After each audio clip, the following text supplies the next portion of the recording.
Does Kenya have a creative industry?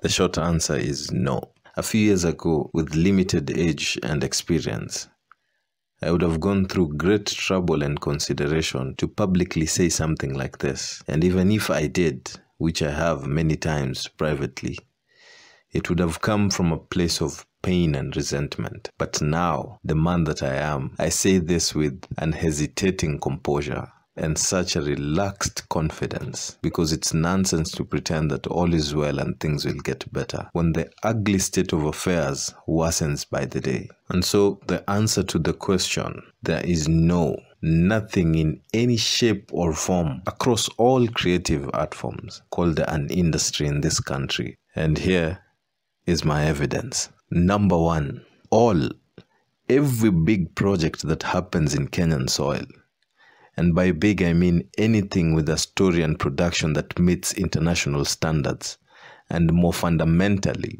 a budget that can meaningfully change a creative's life. In all of them, the artist is always at the bottom of the hierarchy of command. Number two, there are no rules. Company X will hire creative Y and agree to pay him, let's say, 100,000 Kenya shillings for a project, after God knows how many meetings and 73 emails.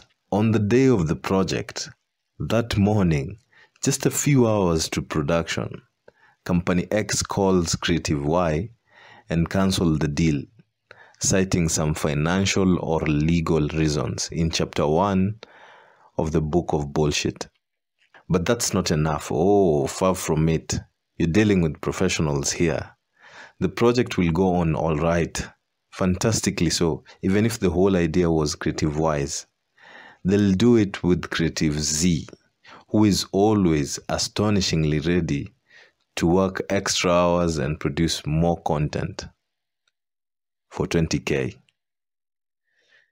Rules speak to the existence of something to govern. The lack of it, therefore, means there's nothing.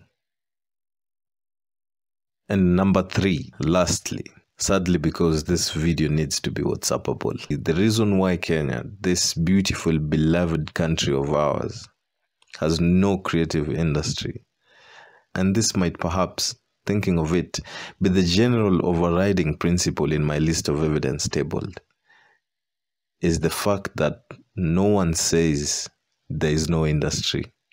Why do you think that is? It's because the chaos in the joke that is currently referred to as quote-unquote industry has its owners. And the owners don't like to hear this kind of language. But the question is how? How did we find ourselves in this hateful position? It goes back a few decades. Back in the day, very early on, when some of these big companies were starting out, the ones that had seen the opportunity, talent to push the creative side of business was imported. Now, this is not unusual. In fact, it's a fairly regular occurrence throughout history. Other parts of the world are known to advance themselves as regards civilization, as Africans engage in African activities and then left to borrow and play catch-up.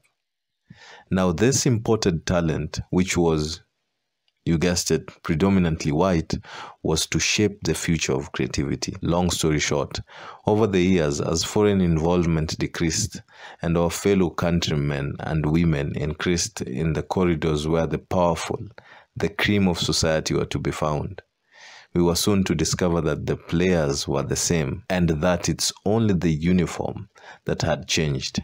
So basically, the creative environment for decades has strictly functioned in this fashion. At the top is the client, the one with the budget and a goal to accomplish. And then enter the grand master planner, the one with all the resources and solutions under the sun, usually unskilled and talentless. And he never walks alone, or in this case, it's alone. He always comes accompanied by his legion of friends. And then finally, a distant last at the bottom of the barrel, the artist.